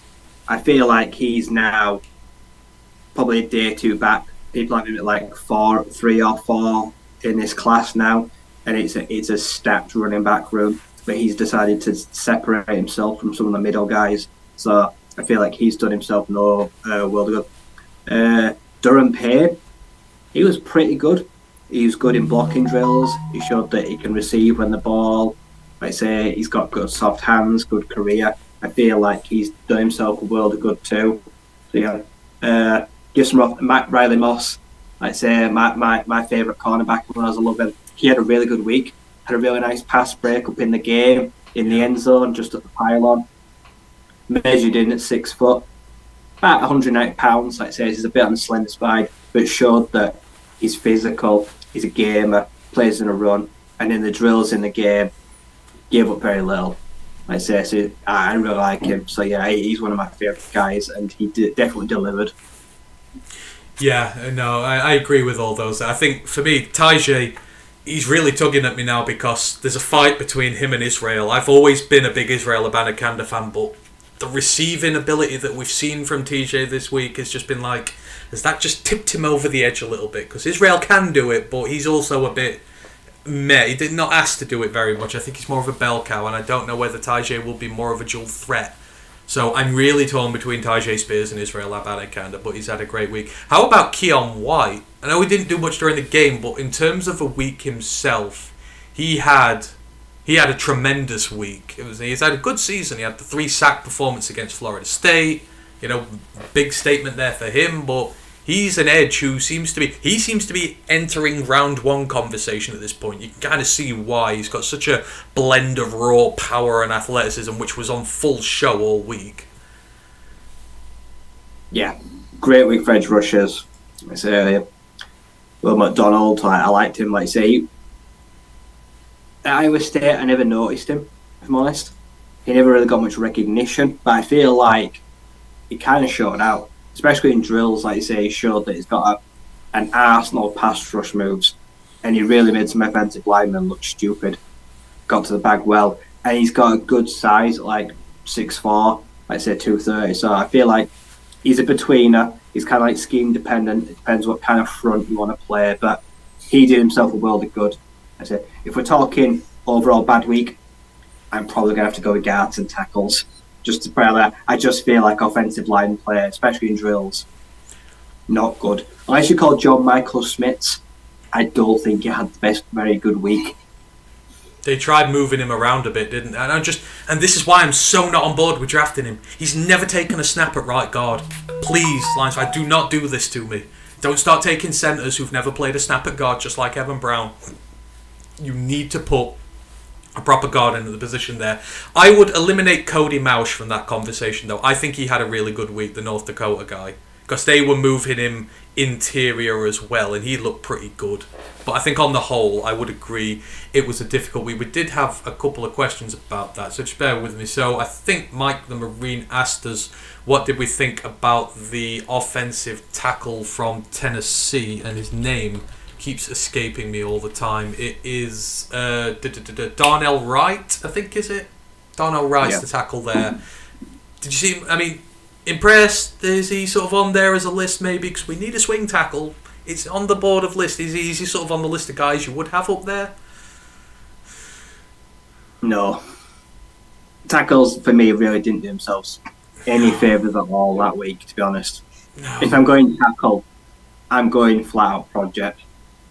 I say if anyone's going before day 2, I'm probably not interested in a tackle. And I'm definitely not taking a tackle to convert them to guard. No. I say people are saying like Skaronski, like seeing if he projects as a guard at the next level potentially. I'm just not doing it. I'm not. And I'm not taking him top 10. I'm not taking the guard before round 3 or 4. Yeah, I agree. It's Torrance or bust at the position for me because he's actually a right guard. The rest of them... Steve Avila, he's also centre and guard that has played very little time at either of them. They're trying to move him. He's left guard. I'm not even thinking about plugging him in. Yeah, he's left guard, not right. And I don't know how difficult the transition is. I know they say people do it all the time, but for me, it's like they said when Penne moved to right tackle all the time. It's muscle memory. It's getting in the position. It's getting accustomed to it. You're at a completely different stance. You're having to put your weight differently and distribute everything. And I'm just not keen on it. I think if you're building an offensive line, that's fine. If you've got 3 or 4 projects in there and you're building, that's fine. But when you've got 4 pieces and you're missing 1, I think you have to put someone who's going to gel quicker in there. That's just my opinion, because I think this line can be elite and it needs to be elite quickly. So I just put the right guy in there. I do it with Torrance. So Don O'Reilly, as for him, I don't mind him. I think he's alright, but again, I think I'm looking at Ryan. I'm looking more development swing tackle this year. A guy who can maybe come in. I think Eze will probably get the nod initially, but I think we should still invest in someone to come in long term. Who that is, I'm not quite sure at this moment in time. I'll have to dive down into tackles more, but maybe. I'm a bit meh. I'll have to look at him some more and see what we go. Brandon Kerr goes, okay guys, draft crush from the Senior Bowl for the Lions that you want to pick up any day. Dion Henley. Not even close for me. I want to pick up Dion Henley now. Anywhere, anytime, any place, any price. Well, no, not any price, but from this week, he really convinced me that he's got something that we sorely lack. I would pick him up from this. Absolute draft crush from this week. About you, right? One guy, draft crush, now because of the Senior Bowl. Or as part of a result of.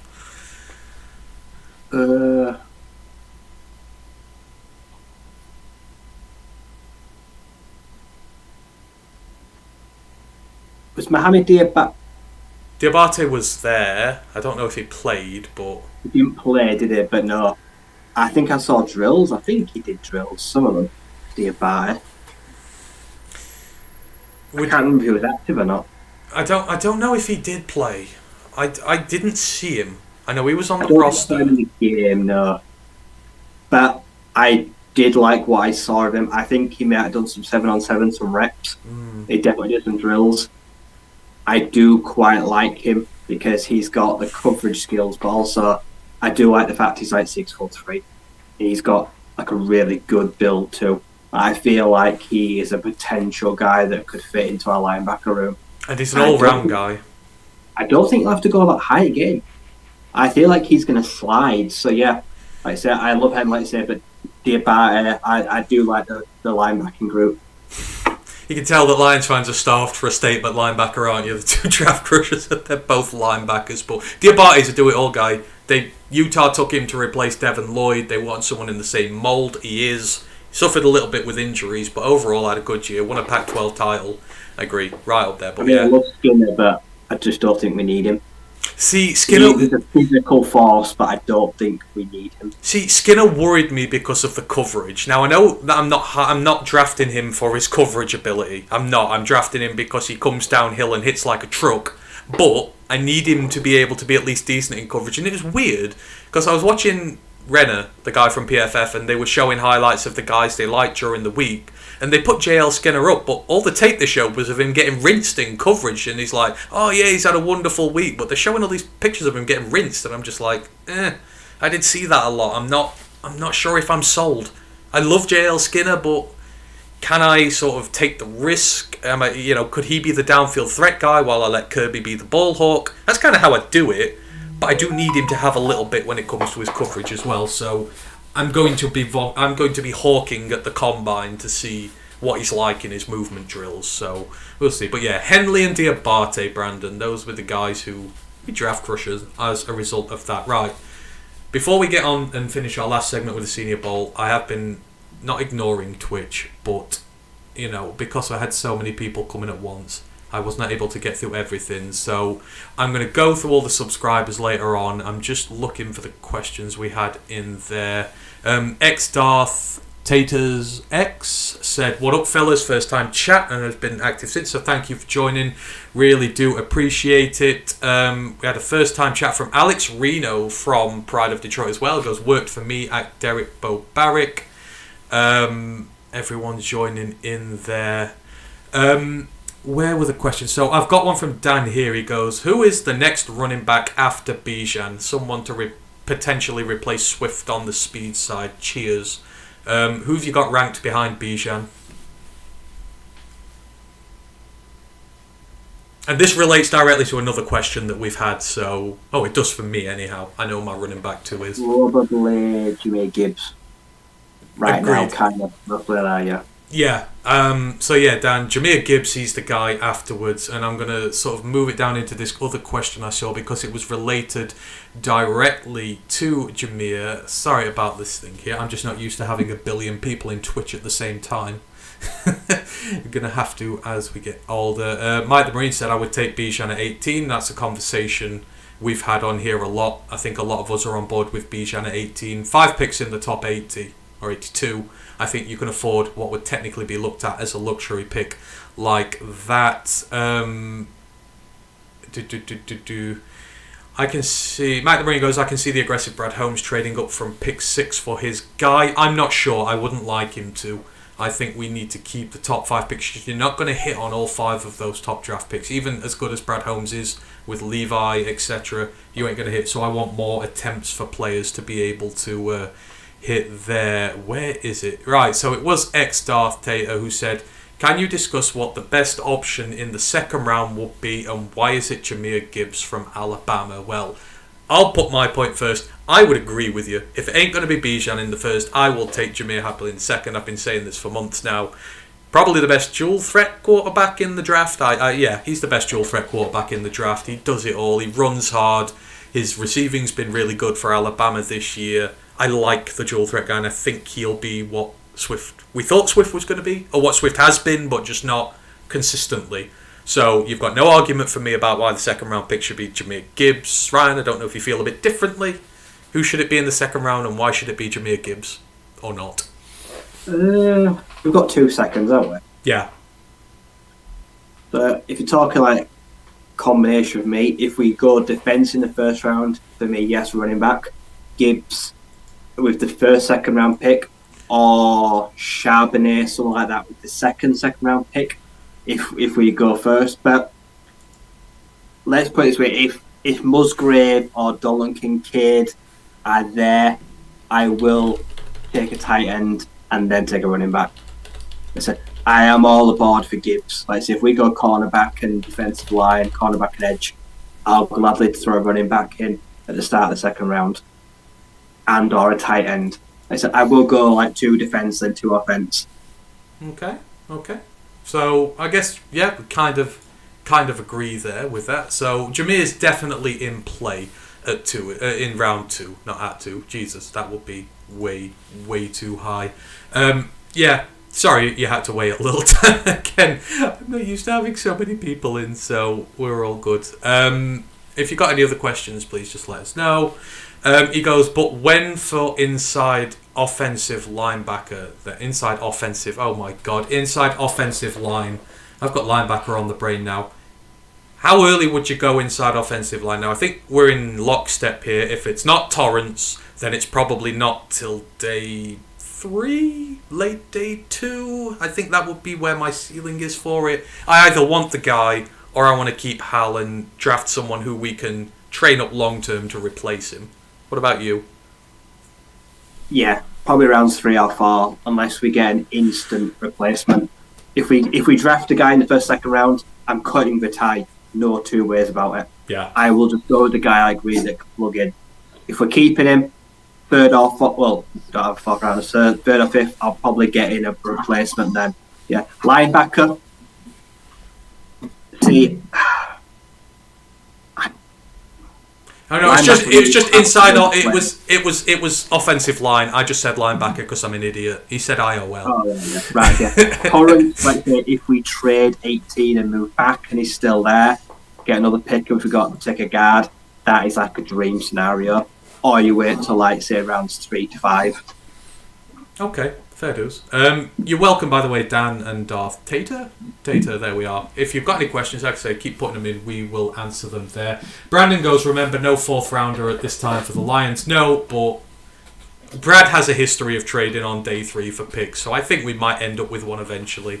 With 5 picks in the top 80, I would be surprised if we didn't trade down at least one, maybe to get some. So I hear what you're saying. It would have to be probably late day 2, or then you're really in development territory. He also goes, I've become a big fan of A-Chain, obviously the Texas A&M running back. Had him to Williams, Swift, and you've got a really good triumvirate. Yes, you do. A-Chain's carried that A&M offense this year. He's really good. This running back class is just full. Absolutely full of treasures. Dan goes, I feel day 1 or 2 for me on inside offensive line, but worried it becomes an offensive draft instead of defense. Yeah, I get you. Again, I think with 5 picks in the top 80, I don't mind spending a couple on offense, because then you've still got 3 good guys you're getting on defense. I think for me, that's why I want to keep those picks. I don't want to trade up for anybody and lose some of those picks, because with 5, you can kind of afford to be a bit more offensive heavy. So we'll see with that one. Right, so if you have any other questions, just let us know. Right, we're going to do the last topic of the day, and then we'll open the forum before we end. So we've talked about the Senior Bowl. Now we need to talk about the Shrine Bowl for those prospects who are not getting as much exposure. But we talked about kind of how the offense was all right in the Senior Bowl. The offense was not good in this one at all. The West All-Stars won this game over the East All-Stars 12 points to 3. I think they were faithfully reenacting an Iowa game this season, but they scored a few too many points, so they failed. But this was a week for the defense again. Like Ryan said, it was kind of a defensive line thing. Here it was a secondary thing. So on the East, the quarterbacks, I mean, I think this was just a bad time for quarterbacks in all All-Star games. On the East side, Aidan O'Connell went 6 of 16 for 61 yards. Tanner Morgan, bless him, went 3 of 7 for 33 yards and an interception. What a fraud. Then Tim DeMorat, he is the FCS guy. I can't remember the team. I apologise. I can't remember everyone, but he went 4 of 7 for 18 yards and an interception. So combined, they went 13 of 30 for 109 yards and 2 interceptions. So 3.6 yards per throw attempt. On the West side, DTR, that's Dorian Thompson-Robinson, went 7 of 17 for 95 yards. Tommy DeVito, the Illinois quarterback, went 3 of 7 for 22 yards. And Chase Bryce, who isn't, yes, he is a quarterback. The App State quarterback went 1 of 2 for 9 yards and an interception. So he threw as many picks as completed passes. I don't think there's a lot to say here, Ryan, other than not a single one of them made a claim here in the game. No. The odd thing is, the best QB of all the QBs we've named today was in this game. I think if you're looking at a pro prospect, Dorian Thompson-Robinson offers the most, I think, of all 13 quarterbacks we've named. I actually do really like the guy. I say it was not a good week for QBs, Senior or Shrine Bowl, but I do love the fact DTR is a genuine dual threat that can make it happen with his legs and throw on the run. He didn't do himself no favours, but I haven't lost any faith in him. The rest of it, yeah, these guys have really shot themselves in the foot. Brandon goes, sounds like some Shrine Bowl players are going to wind up in the spring leagues. Not if you're a defender. If you're a defender, you might end up in the first round of the draft the way some of these guys played. Running backs, I'll just give you the top one for both teams. So on the east side, Jordan Mims, the Fresno State running back, went 6 of 40, 6.7 yards of carry. He's had a good year. Nothing wrong with him. And then on the west side, a name familiar to Ryan, Xavier Valade, Arizona State running back, 13 carries for 76 yards, just under a tad of 6 yards per carry with a long of 14. Should say Jordan Mims had a long of 30, so his other 5 carries went for 10 yards. So outside of one run for Mims, this was the Xavier Valade show when it came to running backs. Has been all year. It has been his whole career. He has got a lot of miles on the clock. He's had like 3,000-4,000 yard seasons. He was the only bright prospect all year of the Sun Devils. And I did read reports that said in pass blocking, Valade was by far the best back at the Shrine Bowl. Apparently he was really good at picking up blocks. and he's got a low, strong center of gravity at like 5'11". So he had a really good week, and I'm really happy for him. Ash just reminded me that one offensive player did this week, and I have to give him his dues, otherwise the Wolverines will scalp me, and rightly so. So, yeah, we'll get to him in a moment. Receiving a pretty dismal day. On the east side, Joseph and Garter, the Clemson wide receiver, got 1 reception for 27 yards. Jordan Mims got 2 catches for 25. So, overall, 65 yards from scrimmage from him. Not a bad day. Only Antoine Green went over 10 yards other than that. On the west side, Michael Jefferson went 2 receptions for 32 yards, and Jadakis Bonds 2 for 26. Bryce Ford Wheaton got 1 for 18. Again, not really. No one really showed out as receiver here, but I kind of feel that's more on the quarterbacks than the receivers themselves. They'll get more chances at the combine and pro days. Yeah, Jadakis Bonds we'll talk about next week, because I'm pretty sure he'll be at the HBCU Bowl because the kid's a star. Yeah, I'm pretty sure he is. I'd say the bad, like I say, we know that Bryce Ford Wheaton actually was one of the standouts this year. So yeah, just really bad QB play let these guys down. Yeah, absolutely. They don't do defense. Why do ESPN not do defense? We don't have a full breakdown of here, but where were we? So we'll talk about guys who did well on defense. We don't necessarily need to do stats. Now, Trey Dean, we'll start this again before I do Trey Dean. I have to do the only offensive player who had any good here. So Jake Moody, the Michigan kicker, 4 of 4, got all 12 points for the West All-Stars.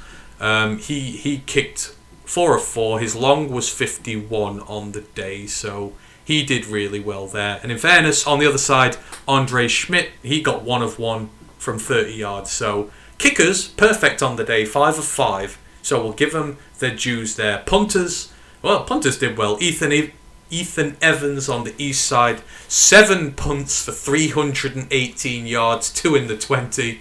Michael Turk on the west, 5 for 246. Both of them averaged between 45 and 50 yards. Pretty good for them. 1 touchback and 2 back in the 20. So, yeah, special teams had a decent day. Let's give them their dues there. Defense, like I said, Trey Dean's interception on the day. Nick Jones got 1 as well, and Nehemiah Shelton on the east side. But Trey Dean, I guess we'll talk about winners and losers from this year. Trey Dean had a really good week, the Florida safety. Yeah. Not always shown it in the season. Like I say, Florida defense at times has been just flat out bad. But he's shown that wasn't down to him. Had a really good week. Did get a pick, like you say. And for me, this draft, I think the safety class is really bad. I just think it's a really weak safety class. So if you can stand out this week, you've done yourself well. There's really not that many front runners at the position. I can't name that many guys that I'd really consider drafting in safety position. So Trey Dean's done himself the world of good. Yeah, no, I agree with that entirely. And again, defense did well here, and this was kind of a MAC show out as well. We said how well Brooks did in the Senior Bowl, but you had some really good MAC performances here. So you got the edge from Eastern Michigan, Jose Ramirez. He forced a turnover in the second half here. He was lining out at wide 9, which I've not seen him do much before, but he was got all the way from 5 tech to 9 tech. Out of the edge rushers from this week, I think he's really put himself in the frame, because we've always been suspicious of MAC edges. That some of them put really big stats and they don't really back it up. But solid week for the Michigan guy, for the Michigan man. Oh yeah, he was a standout this year. Eastern Michigan were fantastic. He finished, I think, like top 4 or 5 in sacks. Yeah. Had like 14.5 on the year, something crazy like that. Like a proper standout. Yeah. But good to him to show that he can do it as well with the big boys. I feel like he's like a day 3 project of a lot of upside instead of a UDFA now. Yeah, no, I think he's put himself definitely into draft consideration. A few others from the MAC actually at the standard. So you had the mentioned Nick Jones. He's the cornerback out of Ball State. Actually a Detroit native. He comes from the Motor City himself, but he had big pass breakup. I can't remember when it was. I think it was in like the third quarter or something. Had really big pass breakup, and then he had an interception as well. I think he's the guy who picked off Tim DeMorat, the FCS rookie. But again, another guy from the MAC who had a stellar showing and pushing himself into draft consideration, maybe further up boards than people might have thought before. Yeah, definitely. Like I said, this corner pool is so deep, and that's bad for a lot of guys. Like I said, so when you get a chance, you've really got to show out, especially from a small school like the Ball State Cardinals. So good week. Like I say, helped himself. Like I say, now looking forward to pro days and combine. People will probably now circle you and think we want to get a second look at him. Like I say, I think secondary and general corner is probably one of the best classes or group of positions in this draft. So you've really got to find a way to make yourself stand out at this point. Yeah, absolutely. And we talked about small school guys who had good success at the Senior Bowl. It was the same here. So we were talking about edges, but the Stephen F. Austin edge, B.J. Thompson, he showed out again. He was another one who was sort of really impressive during the game. He had, was it 3 sacks? I think he definitely had 2, but I'm pretty sure he had 3 sacks on the day. And I know the quarterbacks weren't great, but again, small school guy coming up here, really put on a show. And I think he has a combine invite as well, if I saw his name on there. So a name that's going to get a lot louder as we get closer to the draft. It's great to see him play well. Yeah, he measured really well and he played really well. So yeah, I'm pretty sure he did get a combine invite. So yeah, really good for him. So he's going to definitely be interesting to see how he compares, especially in athletic drills. He's a big boy. He's heavy too, like I say. So it'd be good to see how he performs in the shuttle and the cone drills. I want to see that athleticism and that twitchy speed to see if he can live up to it. Yeah, monster day. Like I say, couldn't have gone much better for him. Yeah, absolutely. And there were so many to love on that on the interior line again. The other one who I really like, and I've no idea where I'd want to draft him if I did, was Dante Stills. He's the guy from West Virginia. Since that first game that they had of the season against Pitt, was it Pitt in the rivalry game? I mean, he looked amazing to start the season, and I watched him specifically during some of the practices in the week, and the guy is disruptive as hell. He just has this knack of creating such havoc on nearly every snap he plays. He was on a great line, and I still don't know where I'd draft him. I feel like I wouldn't spend a top 2-day pick on him, but I'd really like him. So I'm confused with it. It's one of the most confusing things. I love him, but I don't know where I'd draft him. But Dante Stills, well played. Was there anyone else you want to mention in terms of the Shrine Bowl, winners or losers? There was only one Sun Devil there, the outside linebacker, inside linebacker Kyle Sowell, who is interesting because his coverage skills are elite. Because he's like 6'4". He's a huge linebacker, safety convert, like I say. Didn't do much of note in the game, but in the drills did show that he is good moving side to side and across the field.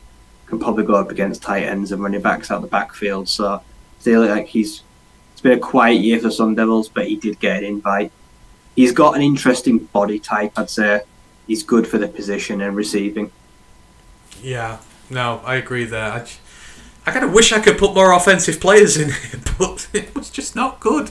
I feel like the defensive stock of this draft, we said it was a good defensive draft, this was. Like, a lot more heavy on defense. And I think these All-Star games have kind of just proven that a little bit more. I think there's going to be a lot more defense taken than offense, especially early on. Some of these guys you'll see there. So, yeah, that is everything to do with the Shrine Bowls there. As we say, up next is the HBCU Legacy Bowl, which starts on the 20th. It's kind of the Combine and the All-Star Game rolled into one now. They only started it last year or the year before. It's not been going long. And as I say, we'll be doing a specific show on that next week with some guests. So that will be good fun. And then after then, we just got to wait to the Combine, which is at the end of February. And then we're into Pro Day season already. So before we know it, the draft is going to be here in the blink of an eye. If you've got any other questions you want to ask us, quickly get them in there, because we will be making the switch to the main Detroit Lions podcast soon at 9. I told Matt there was absolutely no way I'd be able to pull out a 2-hour show today, but apparently I have, so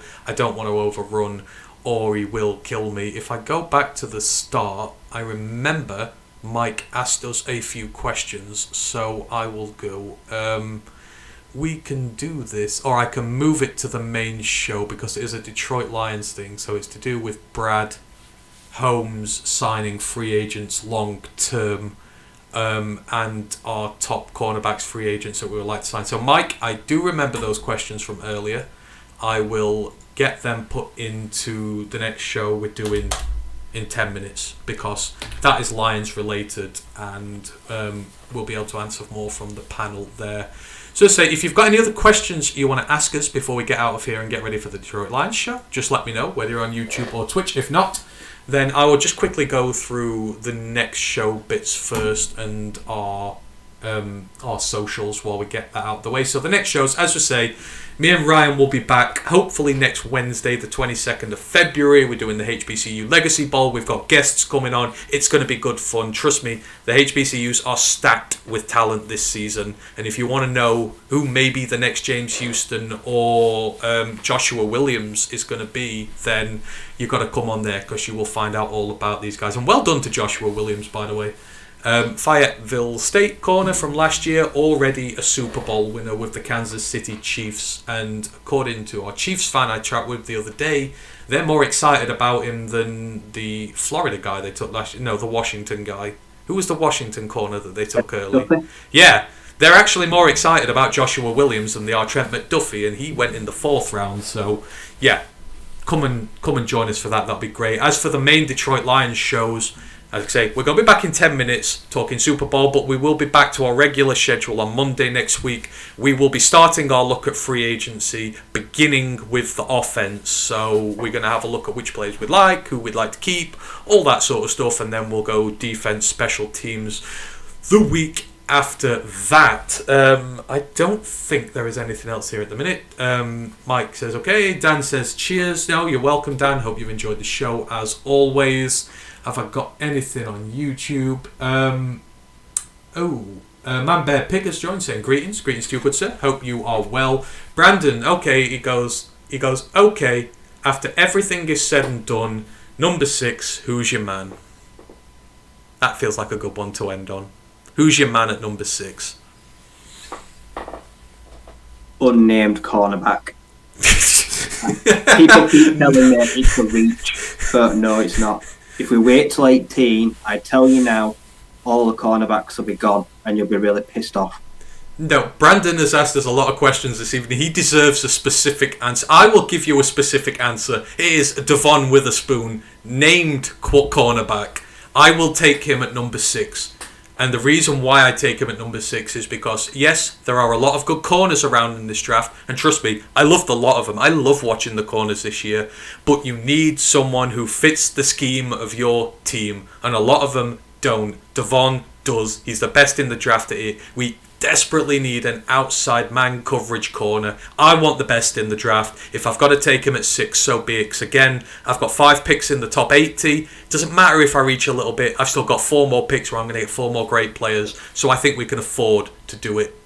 So that for me, I'm quite happy to say Devon Witherspoon is my man at 6.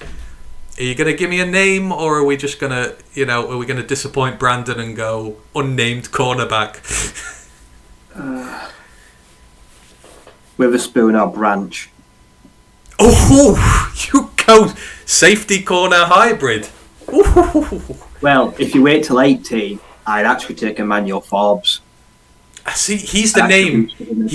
He's the guy right now, isn't he? Everyone's talking about Emmanuel Forbes. I think he's getting the Devon hype now. I've seen no less than 2 videos from Lions YouTubers today saying we need to draft. I'm on Gonzalez, so if I have to pick a corner at 6, I'll probably take Witherspoon first, yeah. So there you go, Brandon. It's either Witherspoon or Branch for Ryan, and it's Witherspoon for me. But one thing for sure is it's going to be a corner in the first round. Absolutely. He goes, Witherspoon equals grit. Yes, he does. And keep him on the outside. Outside grit. Don't move him inside. That would be the coward's thing to do because of his size. Keep him out where he does the best. He's been amazing there this year. You only have to go back and watch the Michigan game. Everyone said, could he do it against a good team? He absolutely did it against a good team. So I'm 100% Not on board cornerback with that. I want Tyree Wilson over Miles Murphy. I'll just say that. Ryan! I'm sorry, I can't condone that. No. We're all allowed our opinions, though. I don't know. I don't want any of them, I don't think. I don't want any. It's just... I do not want Brian Brizzy. Absolutely not. I do not want an interior defensive lineman at 6. So I will add your sentiment to pick 18 with Siaki Ika. No Breesy, no Ika. I don't want a big ass nose / one tech who has a 30% missed tackle rate this year in college, and it's 24 over his entire career, who can't do double teams and is just a space. He can't even really eat space. He's good one-on-one and that's it. I don't need that guy on my interior. So no When did Breesy. Clyde McCanty become a first-round player? Am I missing something? Apparently you are. Apparently you are. He's well undersized, isn't he? Yeah, I'm going to have to watch more about Kansi. No, stop. 18. No. Kansi's the big draft love at the minute, so I don't know. We'll see. It's Brandon goes, it seems Witherspoon, Gonzalez, Porter so far as a consensus from everybody else. Don't get me wrong, no slight on any of the other cornerbacks in this draft by saying Witherspoon. I am drafting purely for schematic fit, and who I think is the best guy at schematic fit. Doesn't mean I think Porter or Gonzalez is bad.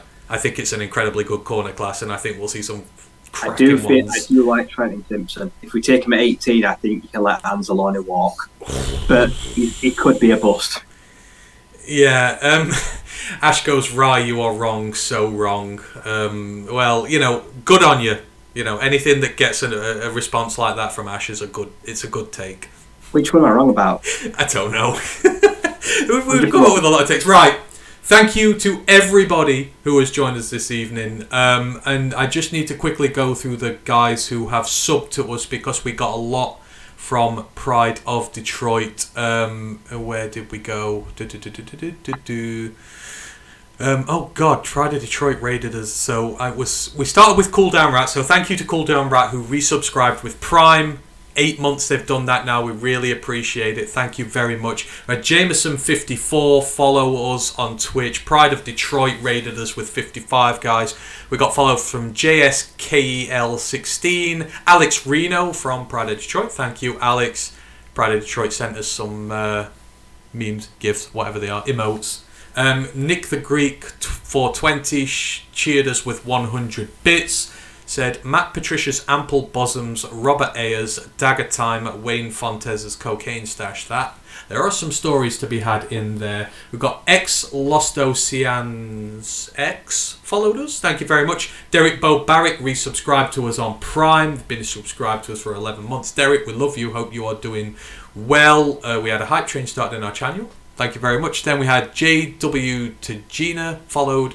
Chris Shepherd, Austin Mammoth, all followed us on Twitch as well. Nick the Greek 420 cheered us with 100 bits.